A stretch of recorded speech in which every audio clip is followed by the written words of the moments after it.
Good evening and welcome to the Tri-Cities Mountain Empire Weekly Digital Fusion Net. This is N4NT, the name is Adam, Net Control Station for this evening's net. This net meets each Tuesday at 9:30 p.m. Eastern Time, or at the conclusion of the Bristol Club FM net, as we are doing tonight, in the Bristol Amateur Radio Club Fusion Room, 61243. The Mountain Empire Amateur Radio Society Room, 40843, will serve as a backup should the Bristol room be down at net time. Whenever possible, recordings of this net are uploaded to the Bristol Amateur Radio Club's YouTube page and also broadcast live there. That is a change from what we had been doing. We were broadcasting live on Facebook. We are now broadcasting live on YouTube. Didn't have a chance to put that in the AIM window on NetLogger. However, if you'll look up Bristol Amateur Radio Club on YouTube, you can find the live broadcast there, or if you want to listen to the recording later. This net emanates from the Tri-Cities area, consisting of counties in northeast Tennessee and the Mountain Empire of southwest Virginia, and we welcome all amateurs to check in. I'm going to forego the normal list of things I read off here, and I'll go ahead and start taking check-ins at this point. So any station that would like to check in with us, please call now.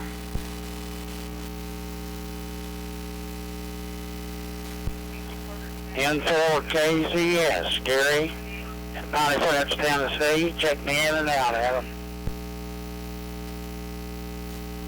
Please check in, Alpha Charlie 4, Mike. 4, Bravo Tango, AE4BT, Curtis and Johnson City. In and out tonight, please.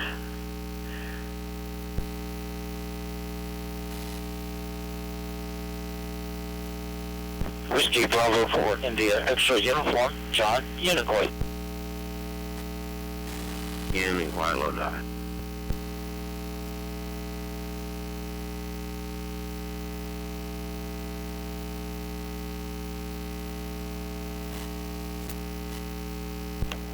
KK4, WNG, Rob and Bristol. In and out.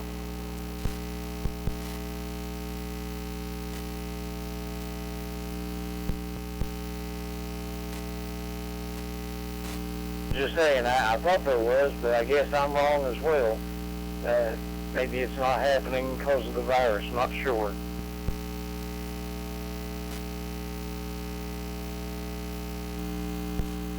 Okay, KB8ZIO, I got you checked in there. Were you not copying the net?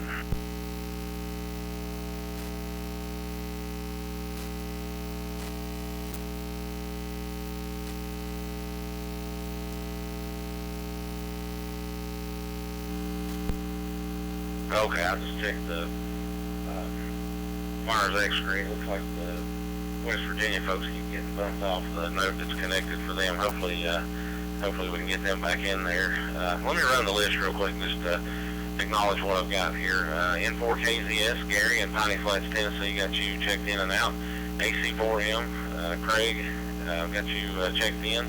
AE4BT, Curtis and Johnson City was in and out. Thanks for checking in. WB4IXU, John Unicoi, welcome to the net. KD4WMX, Ken, and that was KB8ZIO that was transmitting there, Scott and Crosslanes, West Virginia. If you can hear me, Scott, I got you as a check-in already. Is there any station that attempted to check in that I didn't call back that maybe doubled with someone? Net KK4, WNG, Rob and Bristol. Okay, my apologies, Rob. I got you, and I forgot to read your name off there. Got you in and out. Thanks for checking in. Any other station that may have doubled that I didn't call back?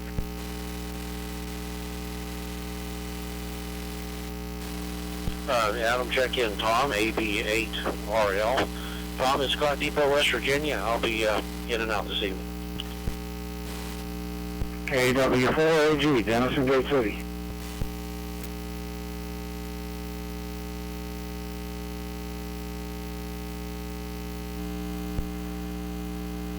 Okay, Tom, AV8RL, got you checked in and out. Thanks for checking in with us tonight. And KW4AG, Dennis.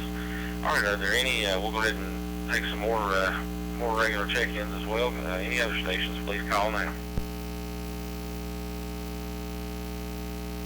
Net Control, this is N4DTP, November 4, Delta Tango Bravo, David at Bush City.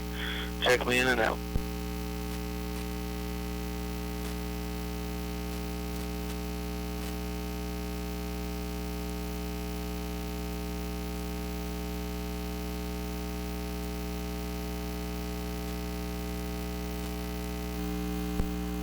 Okay, we got David on the list, N4DTV. Got you checked in and out. Thanks for checking in with us tonight. Any other stations, please call.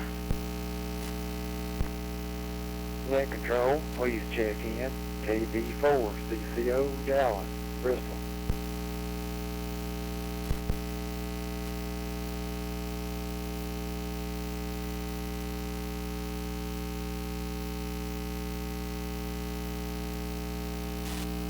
Net Control. Checking in and out. This is Alpha Fox 4, Romeo Uniform, AF4RU, call Beach Mountain.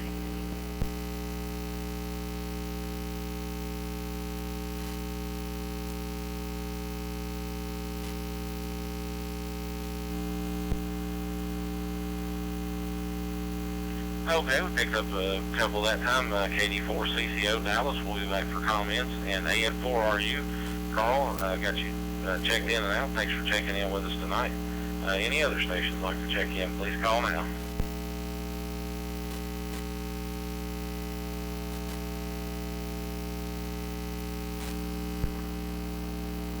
Inland Wavy Case, go ahead, checking in and out.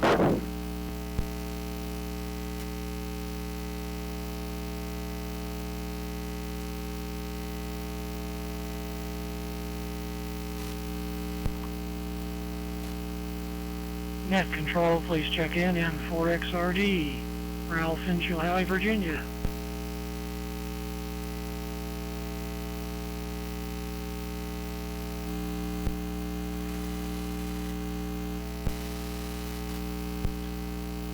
Kilo 1, Whiskey, Victor, Alpha, Dave in West Virginia.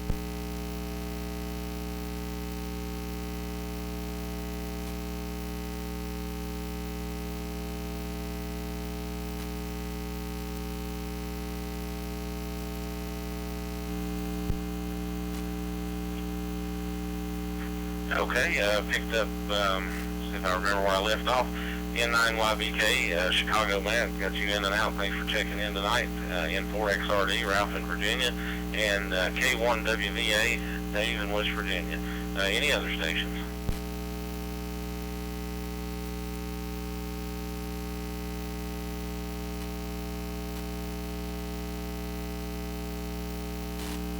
Morning to me, this is KE8LGC, Eddie in Ripley, West Virginia. Can you hear me?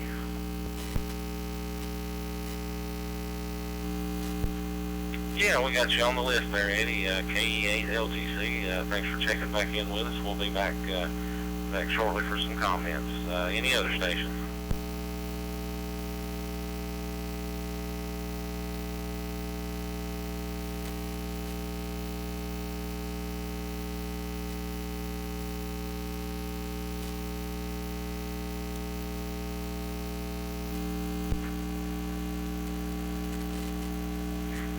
Okay, well, we'll go ahead and run this list for some comments. I think everybody is a regular with us or has been with us at least once before.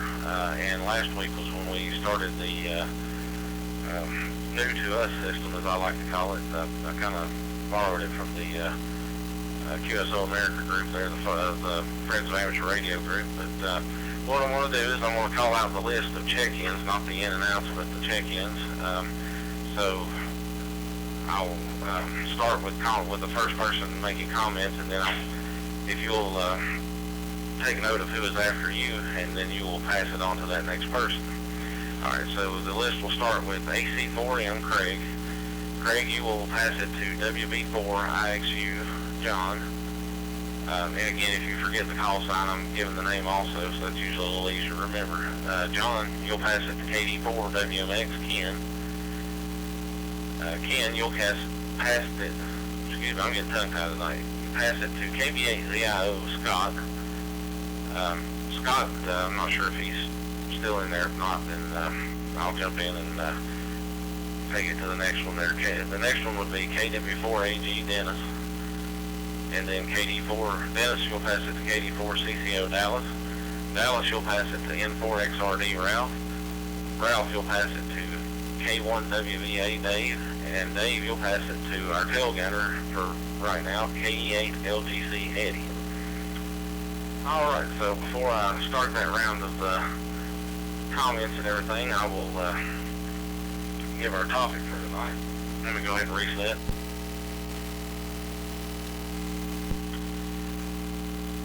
Okay, I hold in my hand the envelope. As a child of 4 can plainly see, it has been hermetically sealed.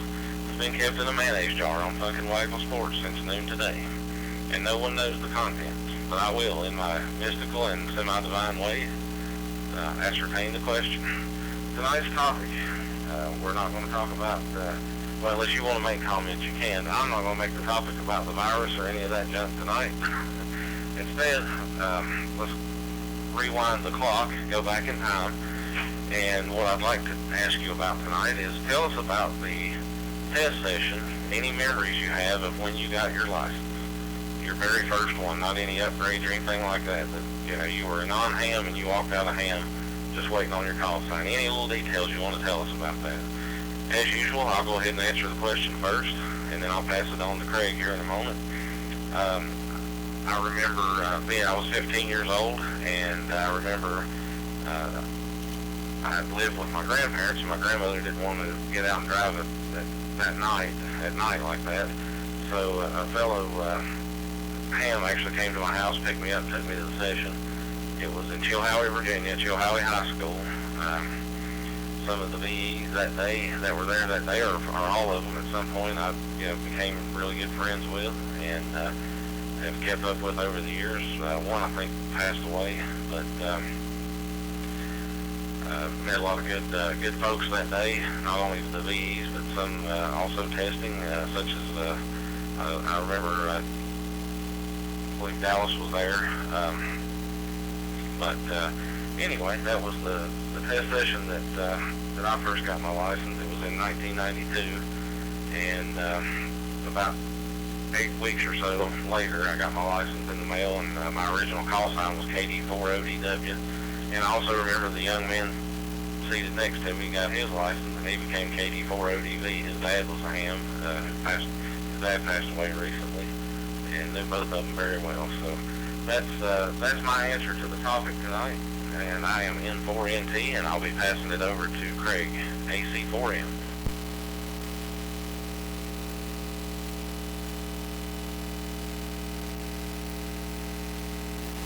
Well, hello, and hello everybody in the group. I'm currently here near Calvert City, Kentucky, via the, what was it called again? American QSO room. And when I got my call sign was in Fort Campbell, kind of in the direction I'm going in right now, when I was in the military, and went to a Clarksville amateur club that was doing testing, and that's where I got my license. That was in Clarksville, Tennessee, which I didn't hardly know anyone there, but soon after that I got out of the military and moved back to northeast Tennessee. And today I went to somewhere kind of interesting. Went to underground. It felt like I was going into some kind of secret military installation or something. So driving around underground with the 18-wheeler, it was kind of wild. And it was a pretty good size operation underground. But I'll go ahead and turn it over to Mr. John, which I hadn't heard John in quite a long time. Nice hearing you, John. And let me turn it over to W4IXU. This is AC4M Craig. Well, good evening to that. Good evening, Craig. Been a long time. I've not talked. I hope you're doing well. Sounds good. And glad to make contact again. All right, with that, we'll make add into my license. 1968, Asheville, North Carolina, the Frick radio was rendered by T. Frick and Bill, and I think his last name was Wilson, to local hams in the Asheville area. And I guess probably my mentors real quickly were actually my father and my mother, and a ham K4AW, which lived near us at the time, kind of started me on it. And I guess that was my start. But anyway, with that, that's about it. Been a ham for quite a few years and enjoyed the hobby. With that, we'll turn it to Ken. Kilo Delta 4, Whiskey, Mexico, X-ray, I believe I got a call right. But anyway, take it to Ken.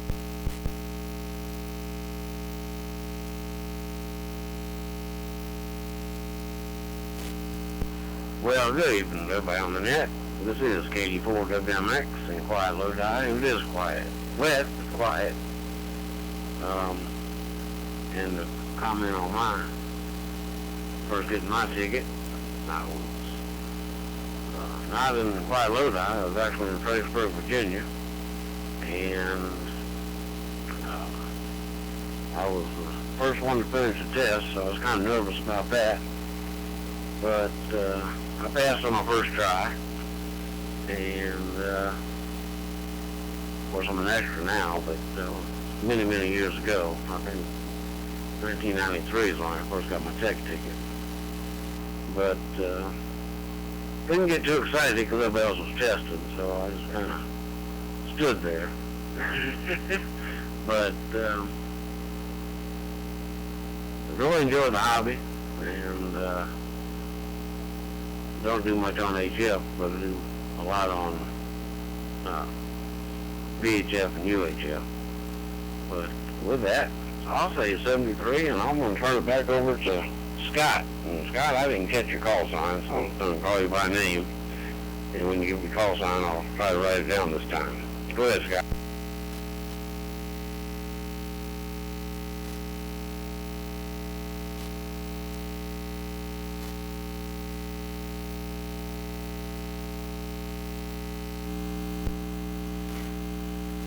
I think Scott was having some connectivity issues there, so we'll give him another shot there at the end, if just in case. But up after him was KW4AG Dennis. Okay, that was, because Scott is in KB8ZIO, well, it was the year 1995. It was a spring Saturday afternoon at the Putnam County Fire School. They did a crash course class, and my best friend and his father and I, we went to the fire school, and which was really cool, because my fire department paid for all the fees for the fire school and the testing. Really tickled me to death that I passed. I thought it was a breeze, you know, but it was a whole different story when I went from a general. So that's another story for another day. So I'll be passing this to you, Dennis. I didn't get your call sign, sir. KV8CIO, AW4AG. Yeah, well, mine, I was, I guess the first time I got a license, I'd been taking a class in South Salt Lake with my wife and a couple of friends. They kind of encouraged us to go with them.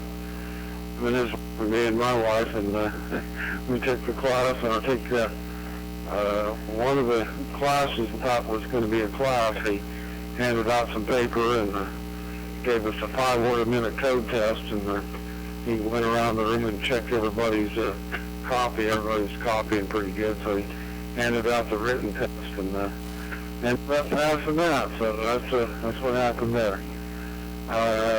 KD4CCO, I believe it is next. Dallas, go ahead. KW4AG.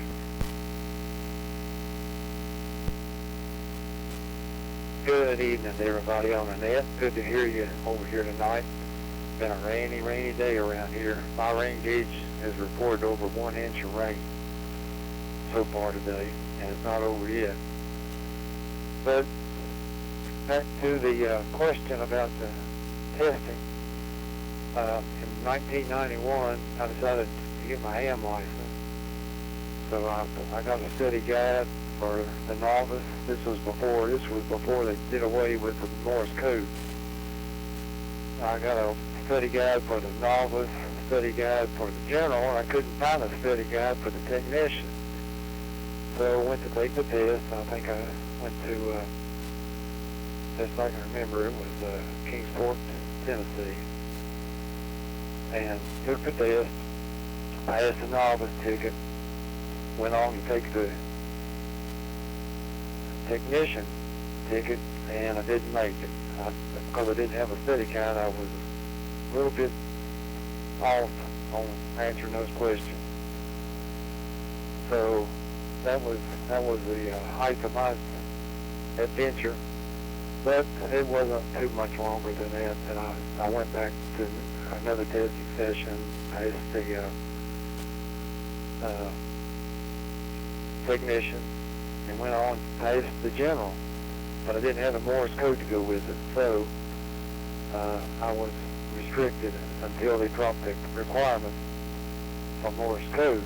And when the FCC did that, I went all the way to extra. I didn't stop at general.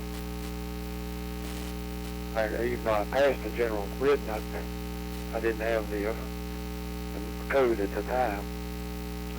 So went on to get the extra, and I've been an extra since about 1992, well, probably later than that. And I fit in with the same testing session that Adam did, and that's when I got my Technician Plus, although I never used it. Back to net control. This is KD4 CCO.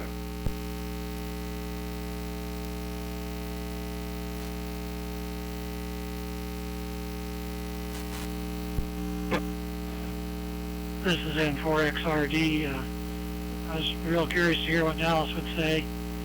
He's one of the people that was at the meeting that I arrived at a couple years ago to take my test. And some of the other people on this net were at that meeting also. That was a Mountain Empire Amateur Radio Society meeting on a Thursday night, March 15th, 2018. I remember it well. I'll remember it forever.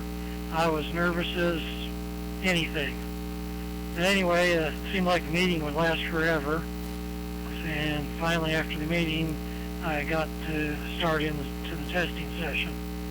And things went pretty well for me. It seemed like I would go blank, and then I'd sit there for a moment, and things would come back to me. And so I passed the technician test, and fully intended to take the general test. So I got my paperwork for that and went right on into that test. And man, I was really sweating that one.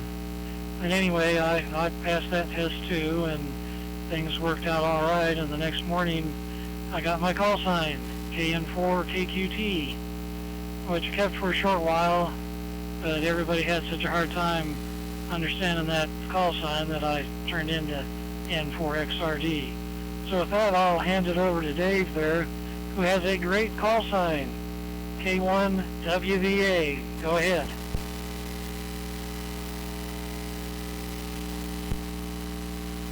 Okay, Ralph, thank you.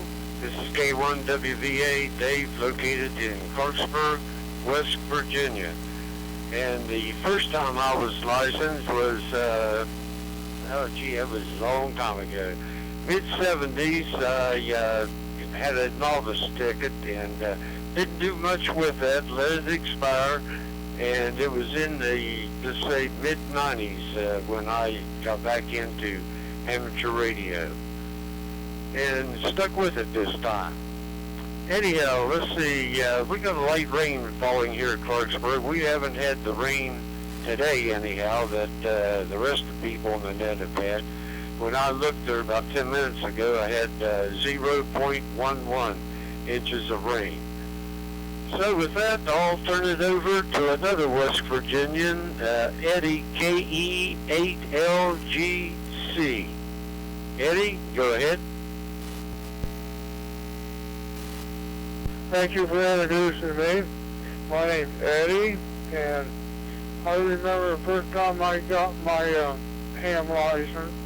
It was a cold January night in 2019. I took my technician license down at South Depot, and Larry would fill the Paul would fill the president, and I was quite excited. I wasn't the only one that took the test. My dad took the test with me, and we both passed at the same time. And our call signs are one letter apart because our names are about the same address, where we took the test and everything. His call sign is KE8LGB, and my call sign is KE8LGC, and sometimes people get confused about that. And that's all I got to say. Back to net control.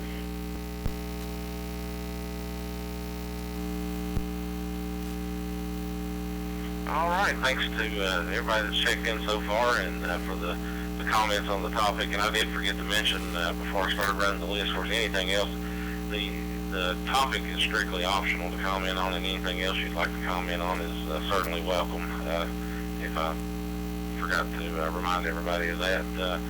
But yeah, it brought back some memories of my own first test session as well that I didn't mention at the top, but I remember passing, being 15 years old and wasn't that great of a student in school, but I really put my nose to the grindstone for that ham radio license and ended up passing the test, only missing 2 questions total, and that was under the new no-code license where you had to take the elements from the novice and the technician. So I was kind of tickled with that.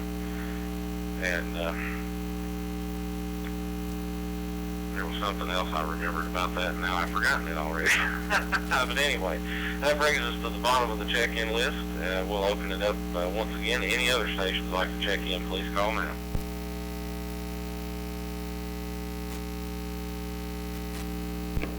Net control, this is WD8L, Whiskey Delta 8 Lima, Bill in Hurricane, West Virginia.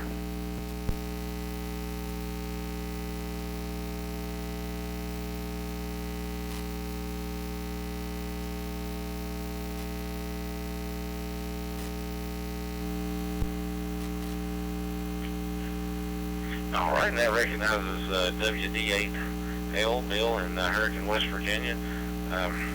Bill, if you just joined us, our net topic for tonight is we ask each person to tell us about the test session they went to when they first got their license, when you went in without a ham license and came out with one, or eventually getting one. Any memories or anything you'd like to comment on about that, and any other comments you'd like to make, we'll go ahead and turn it over to you. Go ahead, Bill.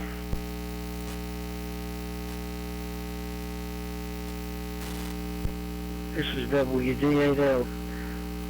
Well, I was reading a magazine one night, and my wife said something about ham radio, and she said, you need a hobby. I was retired. I'm 74 now, so anyway, this was in 2011. I didn't have a radio, didn't have anything, so I went and bought a couple of books, and I went to Charleston. I passed my technician test, and the guy said, well, you can go ahead and take a general if you want. So I went ahead and passed it. And he said, you want to try the extra? And I said, no, I didn't have a book for that, so I have to give it to you on that. So I waited, see, that was November the 4th, and I waited to February the 4th. I got my extra. I didn't have a radio. I never talked to one. And so then I went and bought a radio, and I set it up here on my desk and used a magnetic mill antenna and talked to a bunch of guys on 2 meters around here, and that's how I got started.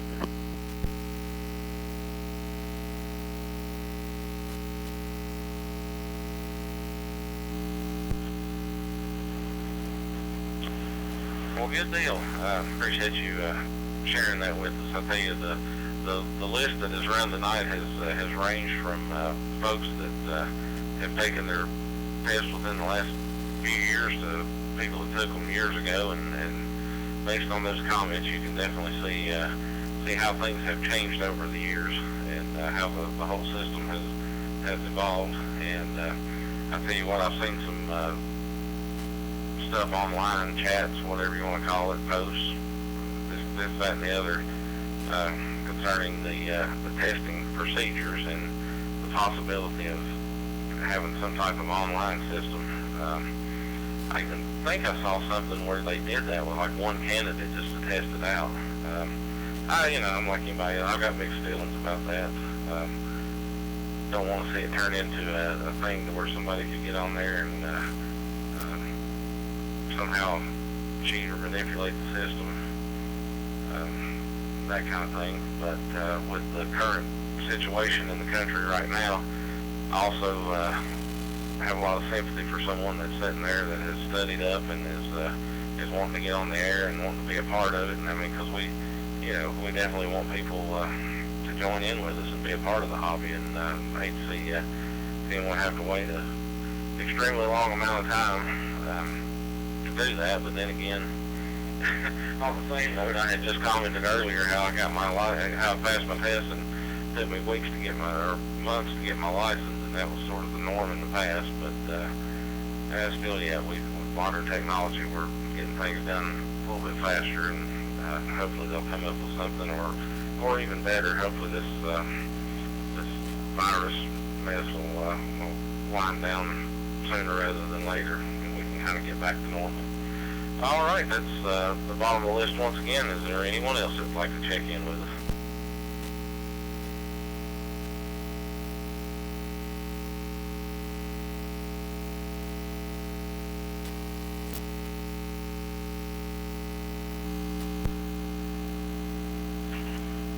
Okay, hearing none, is there anyone else that has anything else for the net before we close?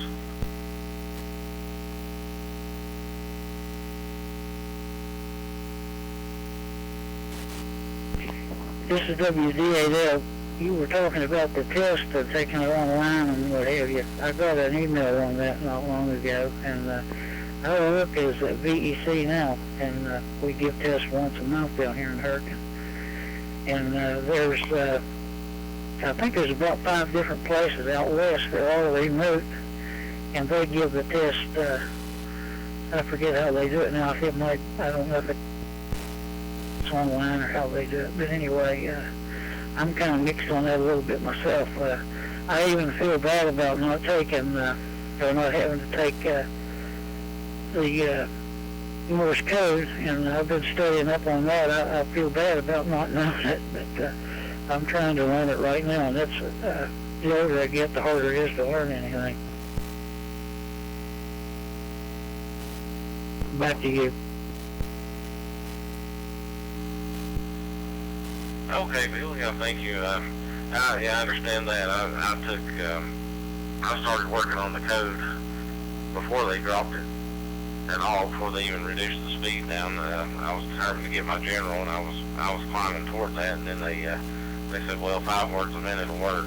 So I'd already accomplished that, and then went to test session, got my general, and then after that they just abolished it completely. But as far as a requirement, but yeah, it's a good thing. It's still something you can learn, and if you, what helped me was a program called Code Quick, and when I did it, it was all a bunch of cassettes, but you can get it online and download it now.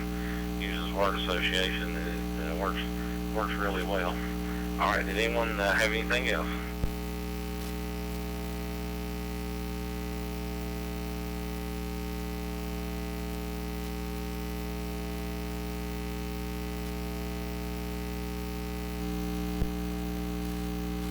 Okay, well, let me give the final report here. We had 18 check-ins tonight, and 6 states represented, and one time 12 nodes connected.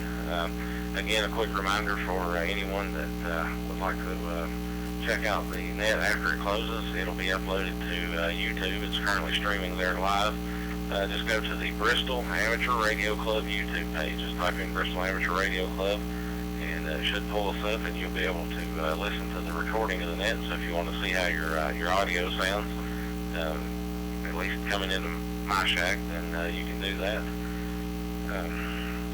I'd like to thank each one of you for taking time to check into the net tonight, and this is N4NT, closing the Tri-Cities Mountain Empire Fusion net at 10:12 p.m. Eastern Time, 7/3, and good night.